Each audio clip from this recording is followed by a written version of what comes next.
Now going over to something that is personally something that I always like to do. I typically do it once kind of early season, once mid season. Haven't done that this year, just mostly because of other external factors. But it's my mock draft time and going in, so it's a first round mock draft as we switch over our camera. But a few housekeeping notes that I do want to go over and talk about going into this. I do have trades, and this is what I would do if the NFL draft was today. I went into the minds of all the general managers of what I would see them doing at their current pick at that current time. And with this, as you can currently see on the screen, Sterling, you can't just because I haven't shared it with you, but I have the Chicago Bears trading back with the Arizona Cardinals. The Cardinals, who currently hold the third overall pick, they see the Patriots above them. Patriots were also trying to trade up for that pick, and the Cardinals said, you know what?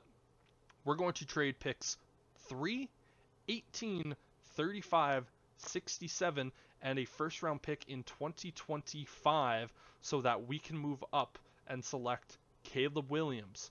Now, that also creates a little bit of a hiccup elsewhere.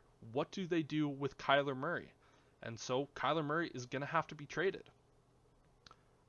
The next, this technically would happen day number 2 before I think round number 2 would start, but the Arizona Cardinals trade quarterback Kyler Murray to the Las Vegas Raiders for a second round pick in 2024, a third round pick in 2025, and quarterback Jimmy Garoppolo.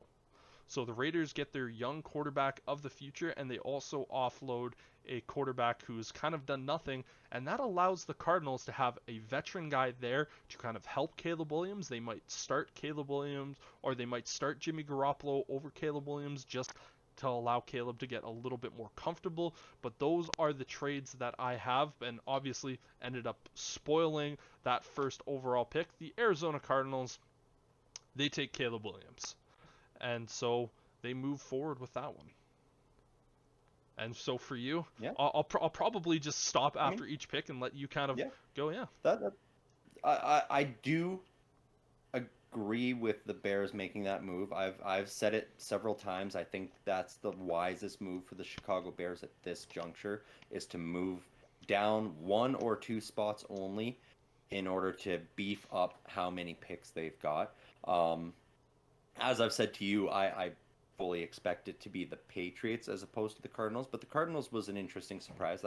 That makes sense, and they're trading Murray away somewhere that's not necessarily going to affect them over to the AFC, not a division rival. So yeah, no, that checks out. Yep. And they basically just kind of do a little bit of a swap in contract situation. The Hmm. Raiders get their guy and they send a couple of picks back that isn't necessarily going to break the bank, and they get that quarterback contract off of their books, and they have a young guy that they can ultimately build around. And it was kind of tricky to ultimately figure out who I would trade Kyler Murray to.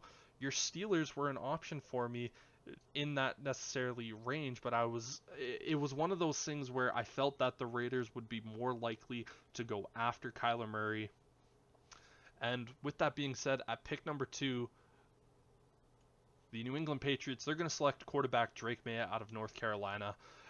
Whether Bill Belichick is there or isn't there, they need a new quarterback, and whether it's Bill, whether it's a brand new coach, they need someone to build this team around. And I think Drake May is without a doubt going to be one of those guys where he has the arm talent and or he has the arm talent of a Josh Allen, but he has the athleticism of a Justin Herbert. That is kind of the whereabouts that I've seen this guy. And you know what? For the Patriots, they can't have Mac Jones, and they know they can't build around this guy. And getting a guy like Drake May is going to be massive for them to at least just try to build something around them. And so for Yeah. me, that's where I ultimately have it. Yeah. The Patriots need quarterback help because Mac Jones isn't the guy. And while Bailey Zappi showed some flashes, I really don't think he's a number one guy in this league. He will be a serviceable backup for whoever they draft, so Mhm. that is interesting. Now, do you have Mac Jones being traded anywhere, or do you have them just completely cutting him?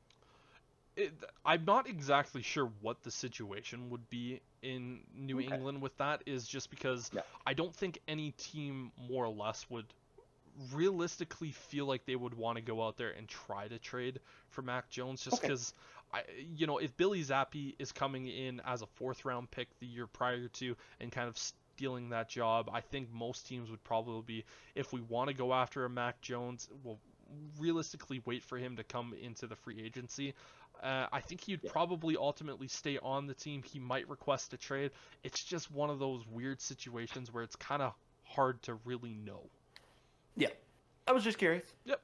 So now moving to the third overall pick, which was ultimately traded from the Cardinals to the Chicago Bears, I have them selecting Marvin Harrison Jr., the best player in this draft class by far and away.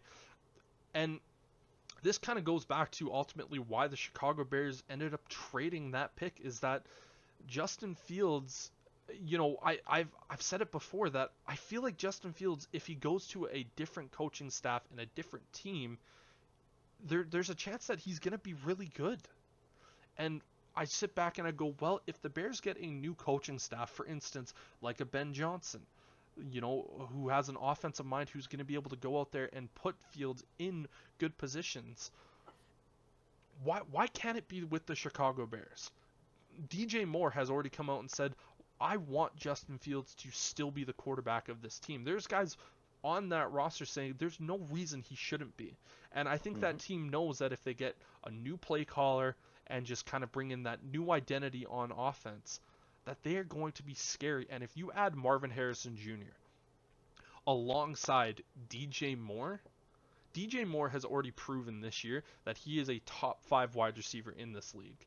He has significantly less catches. The second that he has the ball in his hands, good luck. Hmm. And those two have created amazing chemistry. And the sad thing is that Marvin Harrison Jr. coming in, he is now DJ Moore is now wide receiver too. That is what we're talking about. That is how good Marvin Harrison Jr. is. In a recent article that I posted, I said Marvin Harrison Jr. or coming into the NFL, there's no perfect prospects, but Marvin Harrison Jr. is making a case to say, I don't know, I'm here. And yeah, for me, you add Marvin Harrison Jr. to that team, there is happy trouser accidents happening for all Chicago Bears fans. Yeah, no, that's the exact pick I expect the Bears to make, whether it's at the 2 spot, the 3 spot, the 4 spot, wherever they end up landing. You can't take him number 1 overall, unfortunately. I feel like that would be a bit of a bonehead move, and then you run the risk of, what if we drop too far down and miss him? So I do think it's got to be that 2 or 3 spot, depending on which teams those are. But yes, Marvin Harrison Jr. He needs to be a Chicago Bear because the tandem of him and DJ Moore with Justin Fields there is just too good to pass up. Yep, without a doubt. Now we have the Washington Commanders, and get ready for a mouthful of a name, but I have them selecting tackle Alu Fashanu, tackle out of Penn State. The Commanders, they have a lot of different areas that they can go with this team, but the big problem is that if they were to go for a quarterback right now, they have nothing in front of him to actually give him support. They have a couple of wide receivers. Don't get me wrong, those are good. But they need offensive line like a fish needs water. It is They need protection. so bad that Sam Howell, he's one of the quarterbacks that has at one of the top 5 in passing yards. Hmm. And if you just give that dude protection, I'm not willing to give up on Sam Howell yet, just because he has none. He has no protection in front of him, and Fashanu, he is just one of those dogs where if you have him out there, he's going to be a kind of a offensive line changer. And he was a top 10 pick last year, without a doubt a top 5 pick in this year's draft, best offensive lineman in the draft, and he's going to absolutely transform that line. Yep, that's a good pick. Our buddy Josh, who, joined us a couple times last year, he'd be happy with that because that's exactly what he was saying he expects his team to do because he's a Commanders fan. And that's what he said. He's like, we need to build up this offensive line before we even think about going after a defensive player or another quarterback or another playmaker. We need offensive line protection because I don't remember exactly what the number was, but I believe Sam Howell was sacked 8 or 9 times by the Giants Yeah, earlier this season when they played, and that's that Giants sad. team is not great, They you have know, one defensive player that could get after the quarterback. right? And so the fact that they gave up that many sacks, I do believe Sam Howell might be the most sacked quarterback this season as Far and well. away. You know, Far and with away. him being in the top five, like we've seen it before. Joe Burrow was top five in passing yards, but the most sacked player. Hmm. Like could we be talking about Sam Howell being one of the better quarterbacks in the league 2 or 3 years from now, when this Commanders team, or from what I hear, they're going to rename themselves yet again to the Red Wolves, is what I was hearing. Um, that Who knows?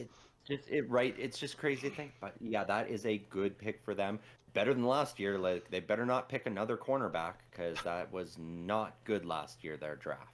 Luckily, and another thing that I always do is I always try to look at the players that are actually at this point and Hmm. try to keep it somewhat fair of going like, okay, well, this guy is here, and it might not necessarily be a team need, but it's just best player available type situation.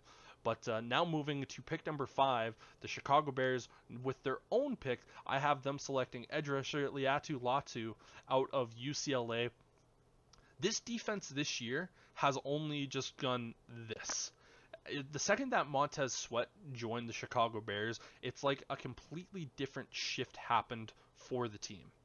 They completely started to ball out and play a lot better, and it was just so much more, and it was so much better. And Montez Sweat, he's that guy. He Hmm. really is showing that he is that guy. But unfortunately for the Bears, they don't really have anyone opposite of Montez Sweat. And you can have your guy and be a top 10 edge rusher in the league, and you know this all too well, but that's fine and dandy. But his numbers can start to drop if they go, okay, we only have to worry about him. If the Bears add Latu, who is without a doubt the best edge rusher coming into the NFL, 13 sacks, 2 forced fumbles for the UCLA Bruins, you put those two guys together, oh my goodness. I know there is medical concerns with Latu when he had to medically retire in 2020 due to his neck injury, but ever since he's come back in 2022, he has been healthy, he has been good, he has had no issues, and I don't see an issue with that moving forward. And those two guys paired up together, oh my god, I'm getting very, very happy thoughts. Yeah, and as I've said, this is exactly what the Bears need to do. So that pick doesn't surprise me at all. They need to get somebody to play opposite Montez Sweat so they can get that really good duo of edge rushers. Because yeah, that this Bears defense has just taken off since making that trade for Montez Sweat at the deadline. So this good move for the Bears. Good spot to pick. Now the New York Giants. I have them selecting wide receiver Malik Nabers out of LSU. The Giants, I know a lot of people would expect them to potentially go quarterback here or go offensive line, but the problem with both of those being is that with Daniel Jones being paid last year, you can't immediately move away from him because you're paying him so much money. Hmm. The biggest problem with this Giants team is they have no weapons for whether it be Tommy DeVito or Daniel Jones to throw the ball to. Nabers, he is an unbelievable weapon at the wide receiver spot, and him going to the Giants would be massive. And hey, the last time the Giants drafted a wide receiver out of LSU in the first round, it kind of worked out for him. So maybe they should Right? try to get that success back. Yep. Yeah, I mean the Giants they're a messy team right now. The only way they can take a quarterback is if they trade that contract of Daniel Jones away, and Who's Daniel going to Jones take is it? not good enough. I don't see anybody being willing to pay that kind of money for him. So they're kind of on the hook at this point, and that makes the most sense. Try and build something for for Daniel Jones and well, if Saquon Barkley's still there, Saquon Barkley to go on. I don't know. Yeah. This the Giants team, they're I expect them to be picking in the top 5 or 10 again next year anyway. I agree, but you know what? If you can at least get yourself a number one Yeah, wide receiver on that team, it is so that's a much better. start. Exactly. Yeah. You're building for the future. Now Hmm. taking a look at the New York Jets, and they're gonna finally get their offensive tackle that they were hoping to get last year. This time they get Joe Alt, tackle out of Notre Dame. And you know what? I think they're sitting back going, you know what? We're actually a little bit happier that we didn't get one last year because we're getting a blue chip type of player in Joe Alt. And he's going to protect Aaron Rodgers, hopefully not tearing his Achilles 4 plays into the season. And a big significant upgrade. Him and Fashanu, they are some of the best tackle prospects to come out in the draft in a couple of years for sure. And for the Jets to get him at pick number 7, that is big, big time for them. Yep. Yep. That's biggest area of concern and need for the Jets. So that's a good pick. So now the Tennessee Titans, I also have them selecting an offensive tackle. This time it is J.C. Latin out of Alabama. And the Titans, they're such a weird team because we don't know what they're going to do at quarterback. They've drafted 2 quarterbacks the last 2 years in Malik Willis and then Will Levis. I think Will Levis should be given at least a full year of starting, and you got to improve that offensive line. You drafted a guard in last year's draft, and if you continue to try to build that up and just get better there, you're ultimately going to be putting your quarterback in a good position to succeed. I would also like to see them potentially like to try to draft a wide receiver. Unfortunately, just at this point, there was no real wide receiver that I felt was good enough to go at this spot, and Latham is definitely worthy of being a top 10 guy, and the Titans get their new offensive tackle of the future. Yeah, and another area of concern for this Titans team, definitely. They need that. They're going to need to protect whichever the quarterback they go forward with, which should be Will Levis, I agree. Because it does sound like they're likely going to be losing Derrick Henry free agency this year, so there goes that running game. And so they're gonna have to find a new way to play football in Tennessee after the Derrick Henry era. Yes, indeed. Now moving over to what I'm going to call the first big shock of this year's draft. We have the New Orleans Saints. They're going to select quarterback Jalen Daniels out of LSU. They're keeping him in the Bayou. Daniels, he is likely going to win the Heisman this year. He has shot up draft boards. He has played so unbelievably well. I think this is going to come to a shock to many people as the Saints just signed Derek Carr, but I believe they have a plan to allow Derek Carr to play for a year, maybe 2, and let Daniels sit in the NFL and wait for a long time. And I know I've said in the past I don't like this move, but if they You can, know I do. I know you do, and this is kind of one of your situations where I think the Saints, they go, you know what, we're probably likely not going to have another top 10 pick and not going to have a situation where the quarterback class is so good, and if we can get this guy to sit for a little bit and learn and play behind Derek Carr, who I don't think is a bad quarterback, I don't think he's necessarily great, but you're paying him money and you're setting yourself up for the future, and I think going above the Buccaneers and getting your quarterback is a big, big thing, and you're putting a little bit of pressure on them as well. Yep. Yeah, no, that's a smart move, and the thing with Derek Carr too is he's injury prone. We've seen him go down a couple of times this year. And to bring a quarterback into that quarterback room, because you've got a couple of really intelligent, good quarterbacks Mm-hmm. that just haven't been able to find their stride in the NFL in Derek Carr and Jameis Winston, who I do believe will still be under contract as well. Yep. And so, you're going to have a great quarterback room to coach this young guy up and potentially have your quarterback of the future. And in a division that Is weak. year in and year out, you really only need maybe 8 wins to be winning the division. And so that's an excellent pickup for the Saints. Yeah. Now, with that being said, the Tampa Bay Buccaneers, they start to sweat a little bit, seeing the Saints kind of go off the board and taking a quarterback. I have the Tampa Bay Buccaneers selecting quarterback J.J. McCarthy out of Michigan, saying, you know what, Baker Mayfield has been good. I think they re-signed Baker Mayfield this year to a one-year deal and ultimately say, you know what, JJ, we're going to kind of do the same situation. Allow Baker to play and just try to set us up for the future. We need another quarterback here, and ultimately, I think, again, them going above the Raiders, which is a team that you could also see going for a quarterback. Like I said a little bit earlier, that trade kind of happens day number 2 for them getting Kyler Murray, and I think that's ultimately set up due to the 2 previous teams selecting quarterbacks and them going, okay, but yeah, the Buccaneers get their quarterback of the future. They also go for that tact of, hey, we're going to allow our guy to sit for a year behind this veteran that knows the offense, knows the team right now, and ultimately kind of go for, again, your strategy. Yeah, I mean, I don't know if it'll work out quite as well for the Buccaneers. Uh, that feels correct for the Bucks to make that move, but it also feels like a knee-jerk reaction of, oh crap, they did it, we got to do it, which I think in hindsight, looking back later, they may regret for not Trying to shoring up their build up the defense a team. little bit, because their defense is a little bit full of holes, and that's really been a hindrance for them this year, and I think that's likely a more important issue for them to address in the draft this year than finding their quarterback of the future. Because, again, you're likely going to ride with Baker Mayfield for another 1 to 3 years.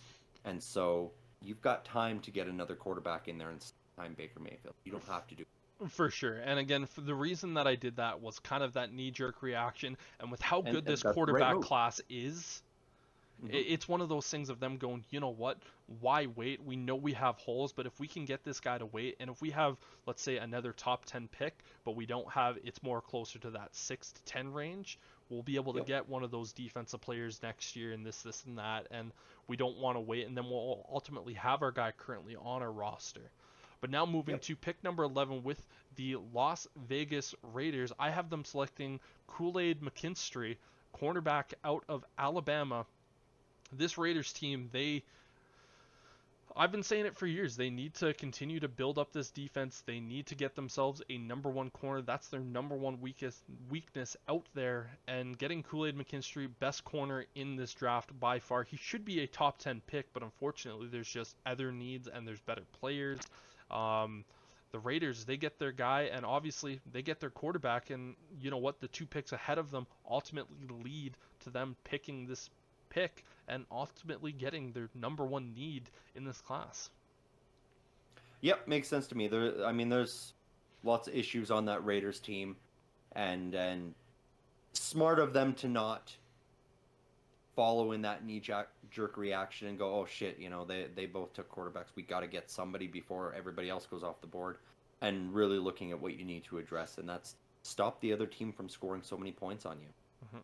I think pretty much at this point, that's when they start making a lot of conversations and a lot of calls to the Cardinals, who just trade out away a haul and Yep. be like, hey, we'll do this, this, and that, and we'll take Kyler Murray from you.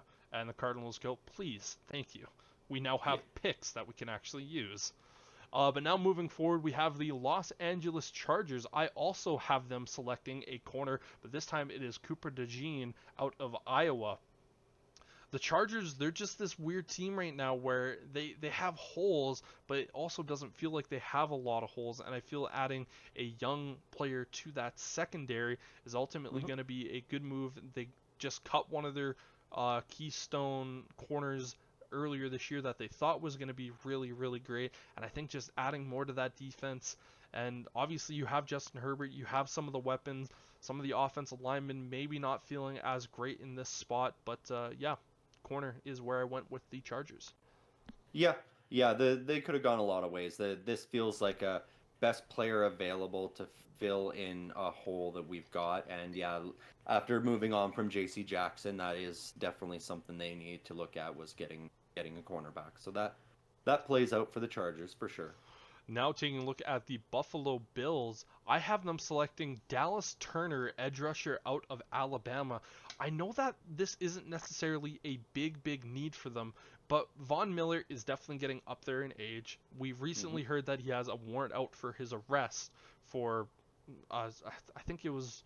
I can't fully remember, so I'm not even going to try to speculate. But Yeah. you know what? It feels like the Bills right now, they've just kind of had one of those weird years. And I think they're just simply going to look at it. Best player available, Dallas Turner, phenomenal young edge rusher. I think he needs a lot more polish coming into the NFL. And if he can sit back and learn from a guy like Von Miller and, whoever else they're going to have on that team, I don't feel like this is going to be too bad of a pick for the Buffalo Bills. And they're going to take advantage of having that top 15 pick. Yeah. Yeah, I mean the Bills are spinning their tires right now. They have not looked great this year, so they got to do something, and maybe some youth on that defense can help out with that. So now moving to the Denver Broncos, I'm going to have them taking the opposite corner of Kool-Aid McKinstry, taking Teron Arnold, corner out of Alabama.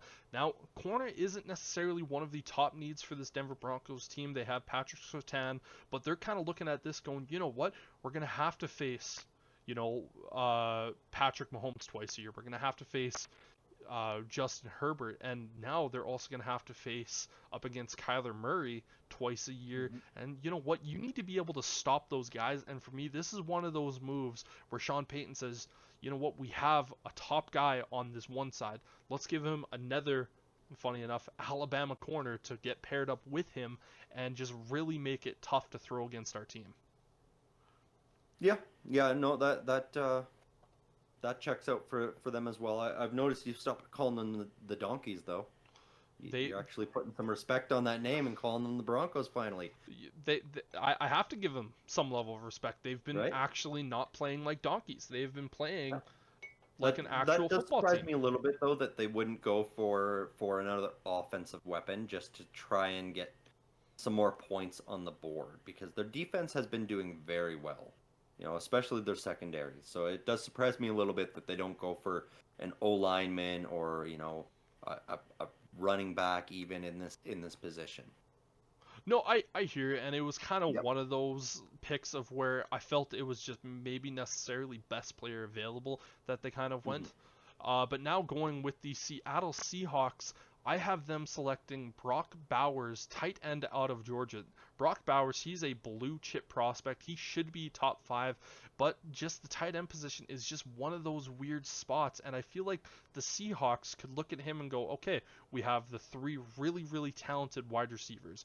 We have a much Hmm. improved offensive line. We have a stable of backs. Let's go out there and get one of the best tight end prospects to come in the draft in a long time. And Bowers, I think coming into Seattle would be a pretty fun weapon to watch. Yeah, that's a great addition. The only question mark then remains is, can Geno Smith continue to be the guy there? You know, they will have that'll be a scary offense. DK Metcalf, Jackson Smith and Jigba, Kenneth Walker the third, and then adding Bowers to that. Yeah, that'll be a scary offense to go up against. Without a doubt. And then finally, the Los Angeles Rams. I have them selecting edge rusher Jared Verse out of Florida State.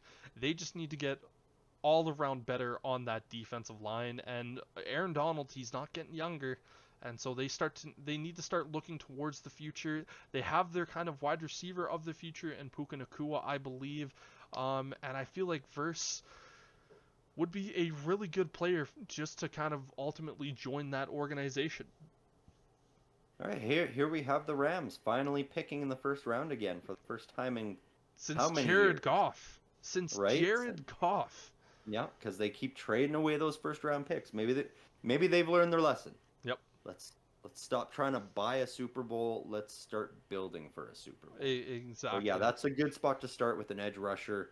And as you said, Aaron Donald's not getting any younger. He doesn't have very many years left in this league, I don't. Yep. Now moving forward to the Cincinnati Bengals, and I'm going to have to just make sure that I'm saying this name exactly properly. Talisu Fuaga, guard out of Oregon State, or pardon me, tackle out of Oregon State. This Bengals team, I know they've been trying to pitch patch and get a few different players in that offensive line, but they need to keep throwing players until it works, because you have Joe Burrow. You just paid him a stupid amount of money, and he's out for the season. For me, the Though, Bengals are one of those teams where you ultimately just need to keep putting offensive linemen there until he is sacked no more than 30 times in a season. yeah, I will say, we got to make note that the injury this year it wasn't on the offensive lineman's fault. True. Like it was a hand injury. It's not like he got hit and took that injury. So this one surprises me a little bit. I really feel like the Bengals would go more on the defensive side because they've really struggled at stopping teams from putting up points, which yeah, it's great when you can score a whole bunch during the regular season, but come playoff time, if you don't have a defense that can stop Patrick Mahomes and Tyreek Hill and Christian McCaffrey and the Philadelphia Eagles, you're not going Totally. to win a Super Bowl. I So, agree fully, and defensive yeah. was kind of one of the main targets, but I sat back and I went, you have one of the best quarterbacks in the NFL. He already Hmm. has 2 season-ending injuries on his plate. And for me, I look at that and I go, you know what reminds me of? That reminds me of the Colts and Andrew Luck, of where they didn't put Yep. the pieces in front of him. And I think the Bengals go, you know what? We know we have issues there, but we need to make sure that the guy that we're paying a stupid amount of money to stays upright and stays healthy. Yep. And uh, you know, Yeah, I mean, it does check out. That is still a good pick. Don't get me wrong. yeah, It just surprised, like, if I was the Bengals, I would be going for defense at that point, especially seeing what your division rivals are. The I Browns hear you. have gone defense. The Steelers are solid defense. The Ravens are finally building back up a defense, and you're sitting there still trying to protect Joe Burrow from those three defenses instead of trying to build your own. And so, yeah, that will be a tough pick for the Bengals because it could go either way for sure, and both will be a good option. But yeah, Yeah, and keep again, Joe going Burrow back to safe. what you're saying, Yep. all three of those teams in the division have build up defenses. You might as well build up your offensive line to protect from those defenses. That's fair. Yep. And we know how physical and demanding that conference or division is. Right. It can't hurt to have some depth there either. Keep 7, 8 guys on your O line when T.J. Watt knocks somebody out by punching him on the jaw, or when Patrick Queen KOs someone. Or Miles Garrett steals another Miles, helmet.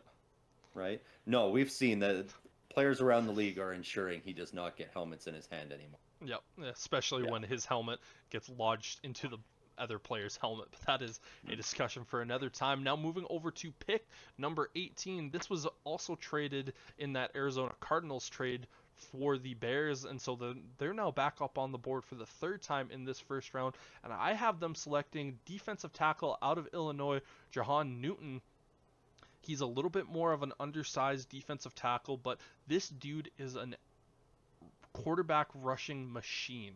Adding him to that defensive line alongside Montez Sweat, alongside Latu, and Gravon Dexter, who is already starting to show that he is kind of emerging as one of those top young defensive tackles. Adding him into that unit, you're now looking at a defensive line that people didn't fear and kind of laughed at and going, oh God, there's a lot that we need to worry about here now. And just adding Hmm. another young defensive tackle for the Chicago Bears right there, it's getting me all warm and fuzzy just thinking about it.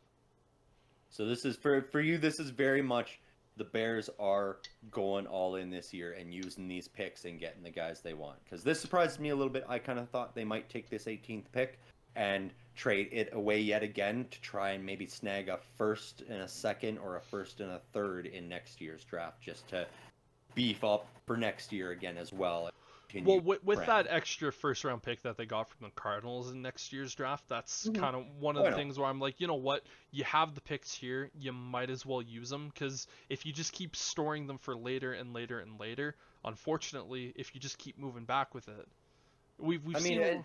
it affords you the opportunity to use this last year of Justin Fields, and if it doesn't work out, you go, well, we're guaranteeing ourselves that first pick next year because we've got 3, and so if we have to trade up to get our quarterback of the future, that's what we do next. For sure. And That, I that's kind of look my at it and go, well, you process. have those two, so you can be like, Yep. okay, we'll do the swap and we'll add this, and that if you need to kind of do I, that case. I get you there, I get it. but This is an excellent pick either way because, yeah, like you said, it just it beefs up that defense even more, takes more of the pressure off of the secondary, and allows those guys to then perform up to their level.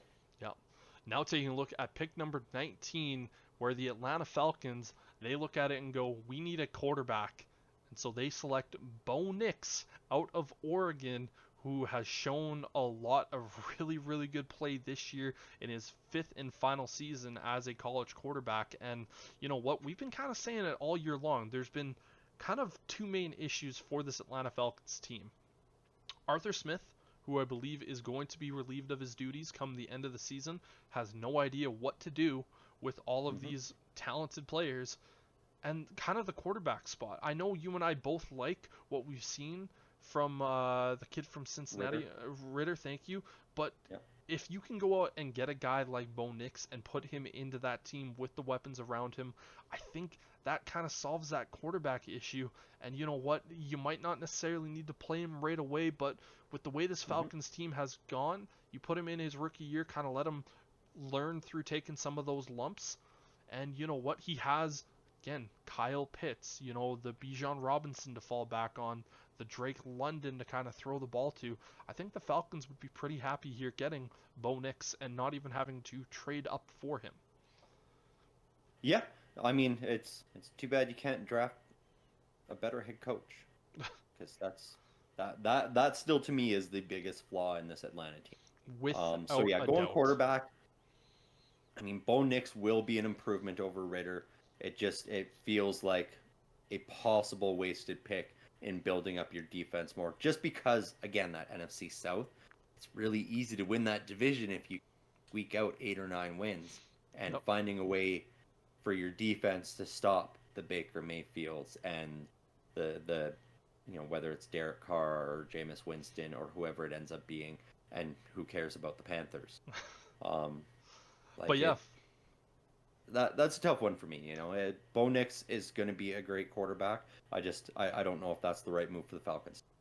I think with this one, it also kind of takes a look at it and goes, it's really that NFC South all has young quarterbacks fighting for that one. And I think the Falcons look at it and go, we're a quarterback away, man, from just really taking over this entire division.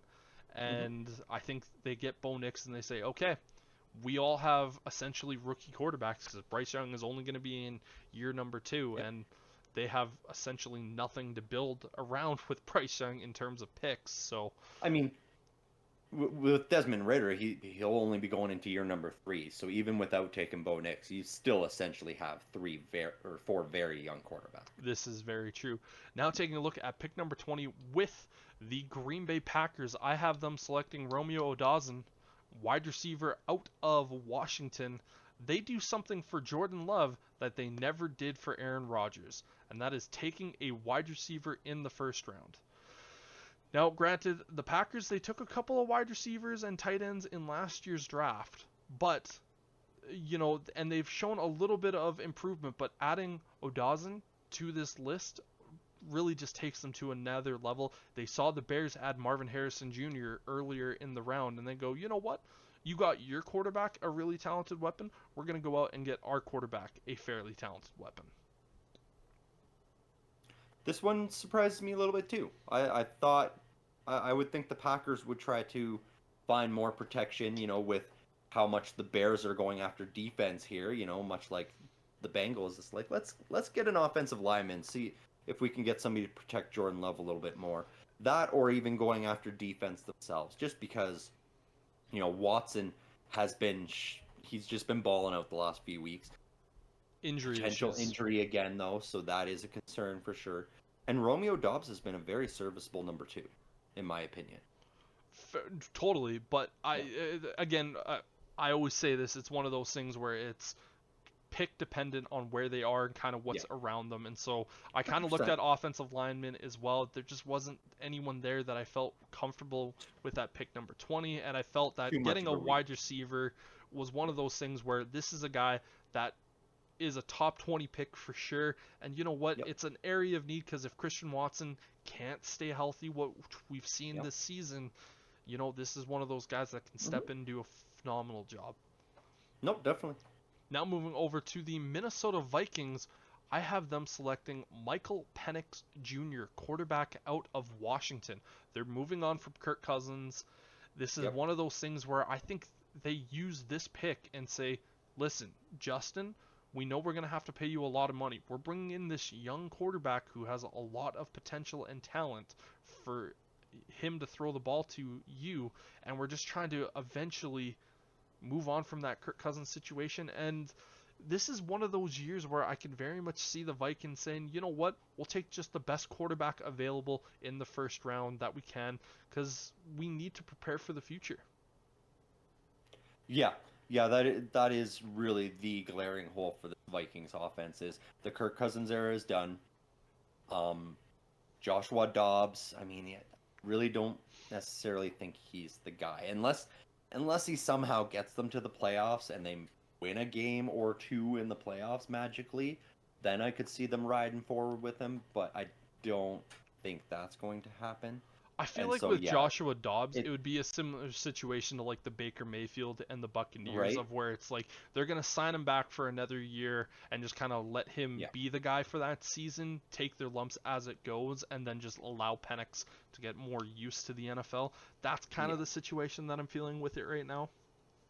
Yeah, unless they find, obviously this is early, so come combine time, you never know, maybe they get real sweet on one of other quarterbacks outside of Caleb Williams, and I could see the Vikings potentially trying to make a move up to get the guy if they find one of these guys is, the one they really want. Yeah, Like Bo Nix or something, if that's what they decide they're set on. But yeah, I could if very that's not easily the see the case, I do Vikings trade agree up. they're going to take best quarterback available at the position that they're at if they stand pat. I feel like the Vikings would very much be in that market for a Jaden Daniels, Mhm. but I think just because the Saints shock everyone and kind of go after him, Yes. that's one of the reasons why I think they sit back and go, okay, we just need to see what happens. Because Yeah. again, they could ultimately say, you know what, we're just gonna ride with Josh Dobbs next year, and Yeah. if we're bad, well, guess what? There's gonna be a couple of good quarterbacks that we get to draft next year, and so and so. But they see Yeah. Michael Penix here, and they go, you know what? He's played well. He was a Heisman candidate. He might win the Heisman ultimately, and they go, Hmm. you know what? We'll just sit him behind Dobbs for a year and see what we have and move forward. Yep. Yep. Now taking a look here at the Indianapolis Colts, I have them selecting wide receiver Keenan Coleman out of Florida State. This is one of those things where I look at the Colts and go, this is a team that with their current quarterback, why am I forgetting his name? Gardner Minshew. Thank you, Gardner Minshew. He's played really well, but they also drafted their quarterback of the future in last year's draft. I think they need to add some more wide receiver talent, and with how good this wide receiver class is, you go out there and you get Anthony Richardson, really good talent, and by adding Coleman there, that's just going to cement it even more. When Anthony Richardson comes back, he's going to have more players Hmm. to target it to, and for me, this just feels really like a good move for this Colts team. Yeah, 100%. You like Gardner Minshew, he's balled out, he's been great, but he's done that lots of places. We know week one next year, Anthony Richardson will be the guy in Indianapolis again, and it will be great to get him a weapon opposite Michael Pittman Jr. as good as he is. They need more than that. Mm-hmm. We don't know, will it still be how long was that contract that Jonathan Taylor signed? Was it multi-year? It was 3 years. Good. Okay, So so they'll still have Jonathan Taylor then. Presumably they'll still have Zach Moss, so a great 1-2 in the backfield. Yeah, it's you got to add another wide receiver at this point. without a doubt you do, and for me it just kind of felt proper with that pick, Yeah, and 100%. it just felt right there. But now moving forward to your Pittsburgh Steelers, I have them selecting cornerback Denzel Burke out of Ohio State. I know when we talked about this a little bit beforehand, you said either it was going to be center or interior linebacker. This year's draft, they have a couple of interior linebackers, but no one that I feel comfortable enough going in the top 25. The Steelers, they kind of have this weird mix of older and younger corners, and I feel by adding Denzel Burks to that mix and having him opposite of Joey Porter Jr. moving forward, you're setting yourself up for a really good young secondary and getting Hmm. another talented guy and having to deal with some of the weapons that Cincinnati has. And, you're just adding some more pieces. I wasn't comfortable enough taking a quarterback at this point. I feel that if potential Michael Penix Jr. was there, that might have been an option, but I'm also not comfortable with him going at that spot, and they're quite ready to move on from Pickett. The Steelers was a really, really interesting pick just with the players that were around at that particular moment, and I felt going with corner, just trying to shear up that secondary was probably the smart way to go. Just because, again, you have Hmm. Patrick Peterson, but he's getting old. He's getting up there. Yep. You need more pieces, and Joey Porter Jr. going to be in year number 2. I feel this is just kind of a good pairing. Yeah, yeah, I could see that being a potential way to go for sure. And you move Patrick Peterson into a combination of slot corner and maybe playing some safety here and there. It's always an option for sure. I could see the Steelers reaching for an interior linebacker this year because it is such an area of concern and has been ever since the Ryan Shazier injury followed by the Devin Bush injury. We have not had good, consistent interior linebacker play in years, and that is a problem. Mm-hmm. It looked like it was getting better this year, and then injury after injury after injury. And So the only reason that I didn't necessarily try to overdraft is just because there's going to be so many guys in that second round area for the Steelers to potentially go yeah, up and grab either at that center position or that interior linebacker spot that I felt comfortable with this. yeah. I just look at it, and it's just it's possible I could see the Steelers trading down a little bit to grab an extra pick because I really do think they'll be likely drafting 2 interior linebackers this year as well as a center, and they will probably do their typical thing of drafting a wide receiver as well because I don't know if George Pickens plays in Pittsburgh next year. Yeah, that's definitely something for a little bit later in the Yeah. conversation. But the Houston Texans select interior linebacker. No, I'm kidding. Yeah. I have them selecting Brian Thomas Jr., wide receiver out of LSU. I still think that with CJ Stroud, he has performed really, really well, but adding more weapons to that team. And plus, they know they have the Kansas City Chiefs behind them who are desperate for a weapon. And you know Hmm. what? Getting a guy just to add to that offense, add with CJ Stroud, that is never a bad strategy to just continue to bolster and give your guy weapons. Well, yeah, that makes sense too. And I mean, their number one guy, Robert Woods, I believe, he's not getting any younger. No, and Robert Woods is not their number one. It's Nico Collins, who is, Nick- I believe, 25, which he's not Yeah, an old wide receiver, but he's no, definitely good. But just yeah, adding more talent to that and getting Tank Dell back next year, you're giving your number one wide receiver in CJ Stroud just weapons yep, and potentially setting him up for an MVP season the following year. no, that is good. Now the Kansas City Chiefs, they immediately rushed to the board with the best possible wide receiver, Adonal Mitchell, wide receiver out of Texas, and say we need to get Patrick Mahomes weapons because we haven't so far. I feel they're probably going to spend big in free agency, but they're going to say also we're going to get a young guy to also play in this in the first round just because we cannot allow Mahomes to not have a number one weapon and just try to develop him into this. And Mitchell, he is a very, very good wide receiver, and he should be Hmm. very fun in this Kansas City Chiefs offense. Yeah, and this feels like it's going to be the Kansas City Chiefs game plan for as many years as it takes for them to get that, hit on it. Feels like every year lately, it's, they're rolling a D20 when they're drafting the wide receiver and they keep hitting those low numbers. They're just begging for a 20 to land. Yeah, So they're hitting like sevens and eights when they're hoping for right, 14 and above. exactly. They're just trying to find that guy because you know, they paid him so much money and they've got Kelsey making so much money that really is how they're going to have to build their wide receiver core over the next few years is through draft picks. It's gotta catch lightning in a bottle. And with is what they're Travis going to have to Kelsey, do. he's also, it looks like he's lost a step as well, and he's definitely starting to show his age. Yeah. So you definitely need to start trying to find I that. mean, doesn't help that he's getting double covered a lot at It, his age as well. yes, Yeah, yes. But now moving over to the Jacksonville Jaguars, I have them selecting Nate Wiggins, pardon me, out a corner out of Clemson. That kind of feels like one of the biggest needs right now for the Jaguars is just trying to get corner help.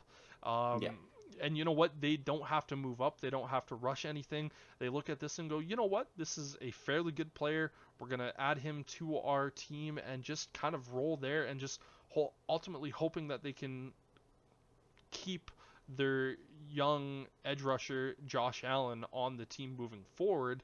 And this is just another good piece for them to have. yeah. And with the rash of wide receivers going off the board already in the first round, you don't see the Jags then reaching for another one. I think they still do need to find a receiver of the future, but they could strike gold in the second, third, fourth round for something like With that. how So good this class yeah, is at the wide receiver spot, exactly. you're gonna find a guy in the second round who's going to be They're really really good, and they're just trying exactly. to add some defensive help. Yeah, yeah, they're very much not as desperate as a team like the Chiefs to get that wide receiver, and Yes. so they don't have to jump the gun on Now taking a look here at the Dallas Cowboys, I have them selecting Troy Fatanu, guard out of Washington. It kind of just feels like they're starting to rotate in these new age offensive linemen, just trying to keep that really talented offensive lineman group that they have.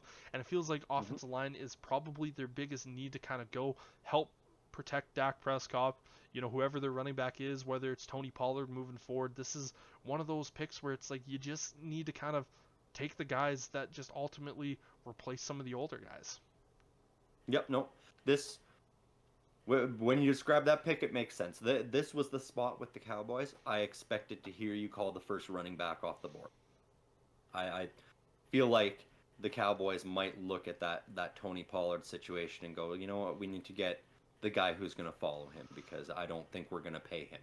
Yeah, I really struggle with running backs in the first round, and I think Hmm. Jerry Jones, he's probably going to look at it and go, you know what, the running back is just not the way to go. We can find guys. Hell, we found Tony Pollard wherever they found him, whether it was undrafted or, Yep. you know, in the draft. They drafted Deuce Vaughn last year, and so I just don't Hmm. think that he would be one of those guys to draft a running back at that particular point, and No, I get what you're saying. This was just sort of the first team I thought that potentially we could. might see because Yep. we usually do see a running back go off the board in the first round to somebody. Yeah, So and there might be someone who does it. It's just I think going offensive lineman for the Cowboys is probably just the option that they're going to go with. And now yep. taking a look at the Detroit Lions, and they're going to select corner Keelan King out of Penn State, a former teammate of your Joey Porter Jr., and they just Hmm. need to get better in the secondary. They drafted Ryan Yep. Branch last year, and I think just continuing to build that secondary up, and they're only getting better and better and better, but we're seeing this year that they're still having issues stopping teams, and this is just one of those moves that ultimately helps them. Yep. Yeah, this is what the Lions need is defense. Whether it be in the linebackers or the secondary, that it is what the Lions need to shore up. They've got their tight end of the future. They've got their all-star wide receiver. They've got their running back tandem. Jared Goff, I think, can be their quarterback for the next 3 to 5 years There's no easily. reason to move on from them. Nope. And so it is 100% defense is what the Detroit Lions need to do in this year's draft. Taking a look at the San Francisco 49ers, I have them taking Armanius Mims, tackle out of Georgia.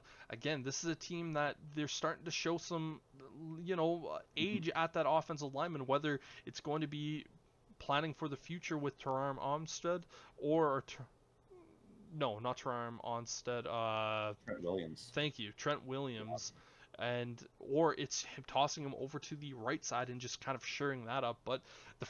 49ers looking to try to add some more pieces in the trenches, I feel like that's just a solid move all around for him.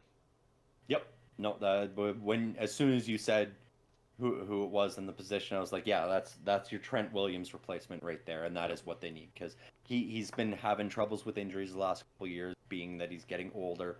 and the league's getting faster. So that is a good pick to start because the 49ers are about 2 years out from being in cap hell. So they got to start figuring it out now. Yes, indeed. Now at pick number 30, I also have another offensive lineman coming off the board, this time for the Baltimore Ravens, Kingsley Samatayo. I did not pronounce that name right, but that's what I went with. And this is a tackle out of BYU. The Ravens, they always are kind of like one of those teams that continues to build up their offensive line. And, with how good their defense is right now, trying to continue to protect Lamar Jackson, this just feels like a smart move for them. And you know what? They could go wide receiver here, but I felt like just ultimately keeping Lamar Jackson, who they paid this offseason, healthy is the smarter way to go about it. Yep, O-line makes sense because it'll open up holes for your running game as well as protect your quarterback. This was the other team in the first round that I thought we could see take a running back off the board just because between injuries and injuries at the running back position this season, it's a spot of concern for them that I could see them going, we really need to find a for sure number one guy. But who knows, maybe, there was talks that they could be the front runners to land Derrick Henry in the offseason. We could see Najee Harris going somewhere else and stays in the division and ends up playing for Baltimore as well. Yeah, without a doubt. And now taking a look at pick number 31, the Miami Dolphins select Graham Barton, guard out of Duke. They just need to continue building up that offensive line in front of Tua, just making sure that he stays fully healthy. And when we see a healthy Tua Tagovailoa, we know exactly what he's capable of doing, throwing the ball and just moving it around. And just adding more help up front is never a bad thing. Yep. No, that 100% makes sense.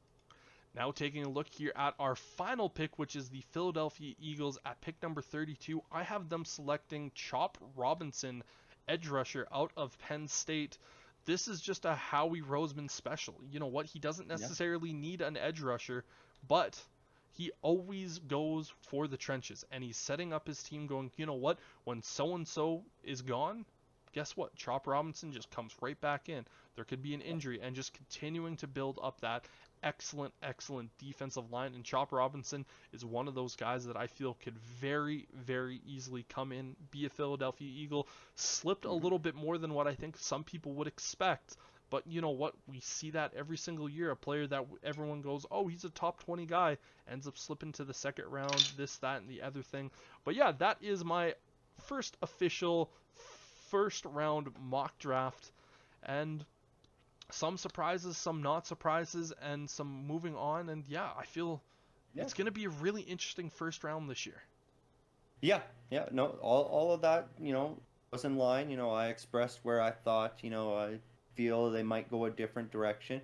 But again, we're still 5 weeks out, and there is a log jam in the middle of this league right now for records. So, we saw Pittsburgh picking at 23. They lose out, they could be picking 10 or 11.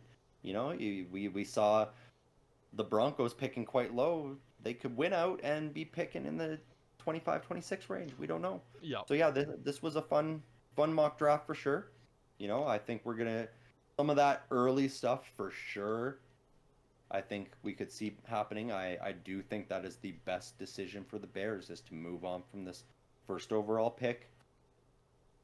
Get some more draft capital and ride with Justin Fields, because ultimately letting him go, I think, is going to hurt that team in the future, seeing where he lands and what he's able to do somewhere else, and then having to start over from scratch again. Like the Bears organization and these Bears fans have been through enough of the quarterback carousel where you just don't get the guy, or he just doesn't fit the system. It's he doesn't time have the weapons to around make him the at that system point. fit around Justin Fields. I don't think you're going to get a more talented option in this year's draft, even with Caleb Williams. Maybe in 3 or 4 years, he will be as talented, or likely more talented than Justin Fields.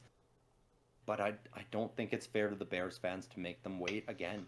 Like, we need the Bears to take that next step. Yeah.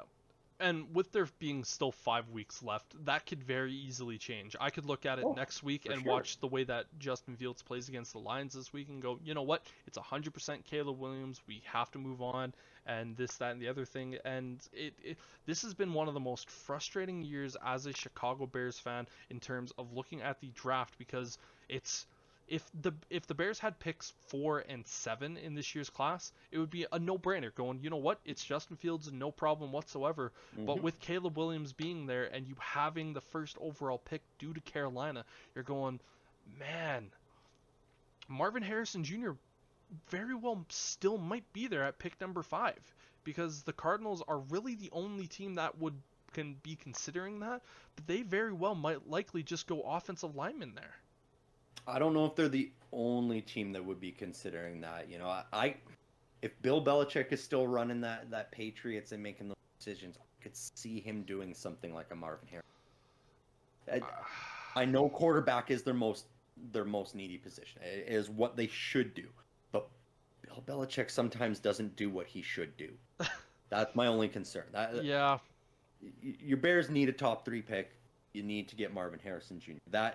That I think is the biggest piece that you could add to that Bears team right now. Marvin Harrison Jr. having such a dynamic wide receiver to play with DJ Moore, it makes that offense lights out, no matter who the quarterback is. exactly. You could throw, you know, Tyson Bagent. yep. Yep. Yep. I know. With a receiving core like that, yeah, that is what I think the Bears need to be doing. So that was a good choice. And the Cardinals, you know, if I don't know if they make that move that early without having a trade partner for Kyler Murray already. You know, I think they probably try to move Kyler Murray at the same time. They're like, yeah, we moved to number 1 and Kyler Murray. Yeah, Surprise. I So kind of yeah. feel like that. It's one of those things of where I think there's going to be a bidding war date of the Yeah. draft, and then it's going to be one of those situations you're going to hear it kind of like that pick number 10 range, pick number 15 Hmm. of just going, and the Cardinals, it's going to be the speculation kind of like a couple years ago when, funny enough, Kyler Murray was drafted to the Cardinals, and it was, okay, where's Josh Rosen going? Because they selected him in the first round Hmm. last year, and it was kind of one of those, So the Cardinals, funny enough, put themselves in that situation yet again, but